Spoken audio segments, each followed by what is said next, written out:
The will of God prevails. In great contests each party claims to act in accordance with the will of God. Both may be, and one must be, wrong. God cannot be for and against the same thing at the same time. In the present civil war it is quite possible that God's purpose is something different from the purpose of either party, and yet the human instrumentalities, working just as they do, are of the best adaptation to effect His purpose.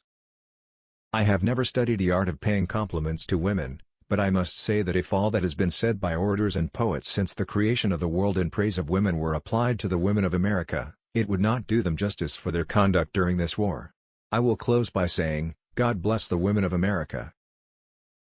With malice toward none, with charity for all, with firmness in the right as God gives us to see the right, let us strive on to finish the work we are in, to bind up the nation's wounds, to care for him who shall have borne the battle, and for his widow and his orphan, to do all which may achieve and cherish a just and lasting peace, among ourselves, and with all nations.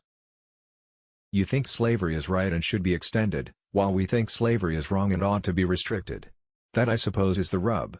It certainly is the only substantial difference between us. This is a world of compensations, and he who would be no slave, must consent to have no slave. Those who deny freedom to others, deserve it not for themselves, and, under a just God, cannot long retain it. I have not permitted myself, gentlemen, to conclude that I am the best man in the country, but I am reminded, in this connection, of a story of an old Dutch farmer who remarked to a companion once that it was not best to swap horses while crossing streams. Character is like a tree and reputation like a shadow. The shadow is what we think of it, the tree is the real thing.